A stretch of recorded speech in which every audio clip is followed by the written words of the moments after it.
नमस्कार, मी chef Swanand Joshi food life with स्वानंदमध्ये तुम्हा सगळ्यांचं मनःपूर्वक स्वागत करतो। आज मी तुम्हाला लाडवाची रेसिपी दाखवणार आहे। आज आपण करणार आहोत नाचणी आणि ड्रायफ्रूटचे लाडू। आता आपल्या चॅनलवरती लाडवाच्या वेगवेगळ्या रेसिपीज आहेत, त्याच्यातच ही एक ॲड करणार आहोत। अगदी साधी, सोपी आणि काय म्हणतो आपण प्रोटीन रिच किंवा एकदम हेल्दी अशी रेसिपी आहे। साखर वापरणार नाही आहोत, गूळ वापरून करणार आहोत आणि अगदी सोप्या टिप्स यामध्ये मी तुम्हाला सांगितल्या आहेत, जेणेकरून तुमचेही लाडू परफेक्ट बनतील। व्हिडिओ शेवटपर्यंत बघा, म्हणजे तुम्हाला ह्या रेसिपीचे जे काय म्हणतो आपण की पॉईंट असतात, ज्यांनी लाडू परफेक्ट बनतात, तेही तुमच्या लक्षात येतील। चला करायची सुरुवात। ड्रायफ्रूट नाचणीचे लाडू करण्यासाठी आपण आधी ड्रायफ्रूट्स भाजून घेणार आहोत। तर त्याच्यासाठी मी इथे पॅन गरम करत ठेवला आहे।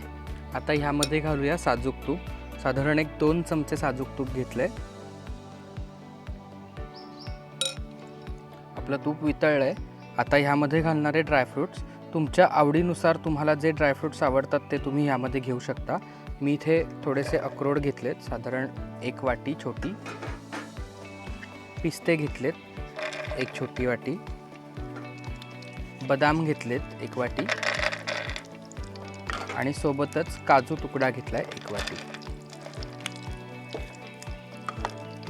आता हे आपण छान परतून घेऊया।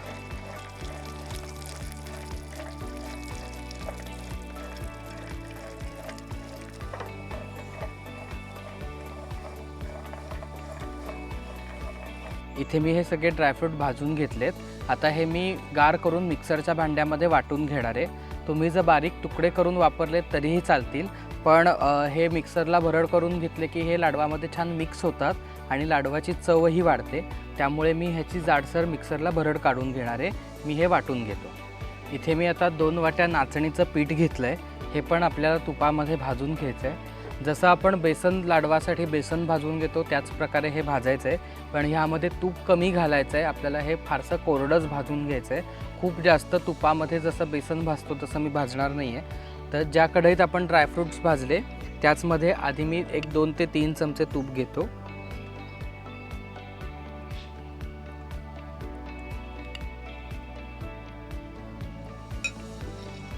आणि या तुपामध्ये आपलं हे जे पीठ आहे नाचणीचं ते घालूया।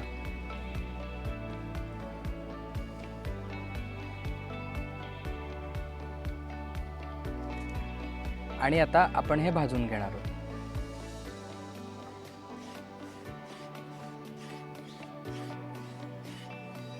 तुम्ही इथे बघू शकता हे पीठ छान कोरडं आहे।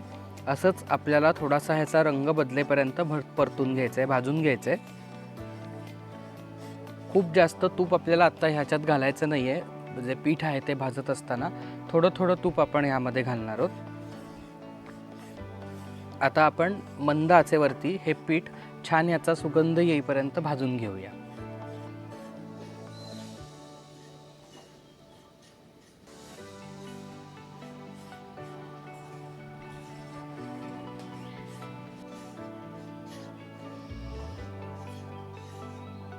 इथे एक 7 ते 8 मिनिटं झाली आहेत। छान आपलं जे नाचणीचं पीठ आहे ते मी भाजून घेतलं आहे। हलकासा आता ह्याचा रंग बदलायला लागला आहे आणि ह्याचा एक छान सुगंध यायला लागला आहे। ह्या साई नसतं आपलं पीठ कसं भाजलं गेलं आहे की नाही हे कळण्याचं।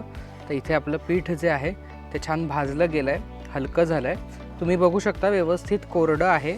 मी आत्ता ह्यामध्ये तूप घातलेलं नाही आहे। आता हे जे पीठ आहे मी गॅस बंद करतो, ते आपण ह्या बाउलमध्ये काढून घेऊया। इथे तुम्ही बघू शकता आपण जे ड्रायफ्रूट्स हे केलेले होते, भाजलेले होते, त्याची मी अशी छान जाडसर भरड काढून घेतली आहे। आणि इथे नाचणीचं पीठ आपण काढून घेतलं आहे। हे खूप गरम आहे। गरम असतानाच मी ही ड्रायफ्रूटची जी पूड आहे ती ह्या नाचणीच्या पिठामध्ये मिक्स करतो आणि मिक्स करून आपल्याला हे थोडंसं थंड करून घ्यायचं आहे।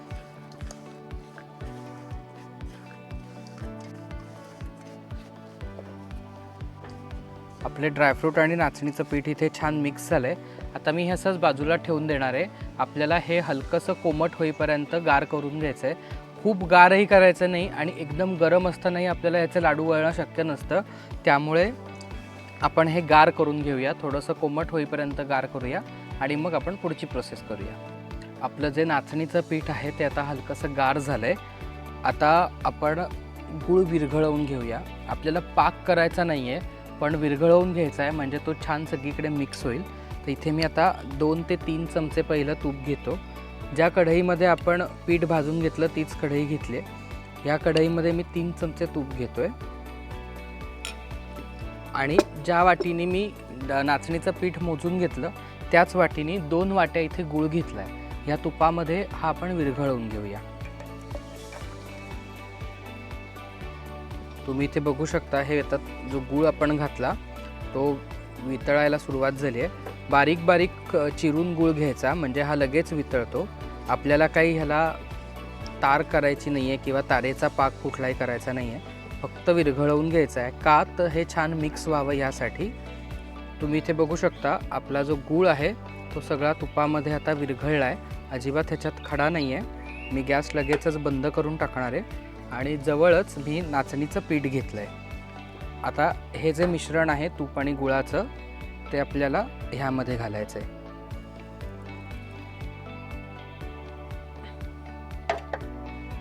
आणि मिक्स करून घेऊया.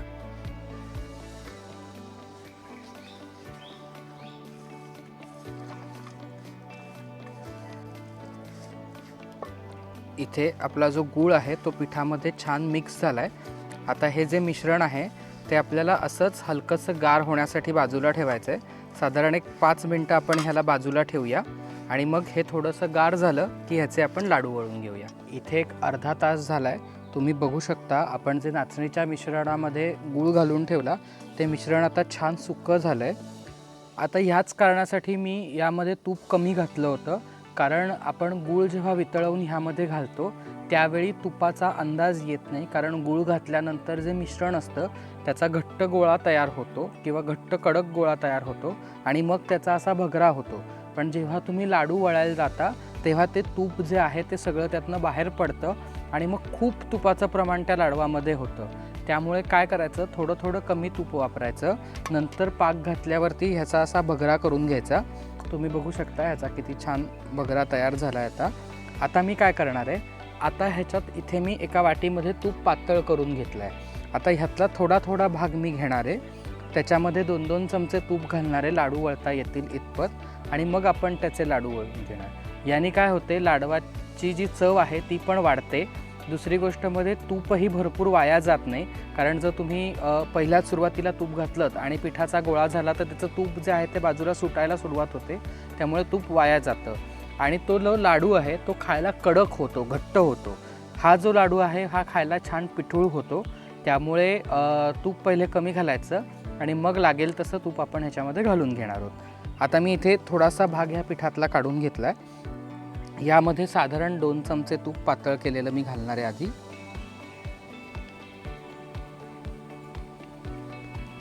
हाताने मिक्स करून घेऊया.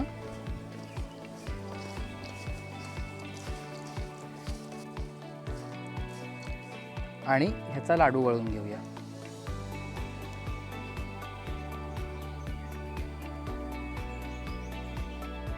अशा पद्धतीने लाडू केले की लाडू खायला छान खुटखुटीत आणि पिठूळ होतात आणि तुपाचीही बचत होते.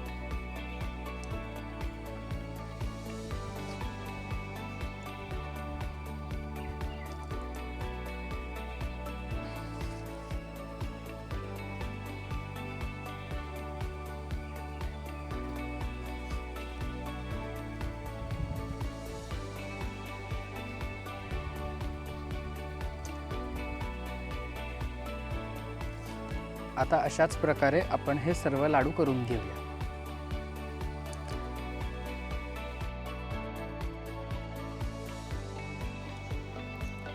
मंडळी, तुम्हाला आजची ही ड्रायफ्रूट नाचणीच्या लाडवाची रेसिपी कशी वाटली हे नक्की मला कमेंट्समध्ये सांगा.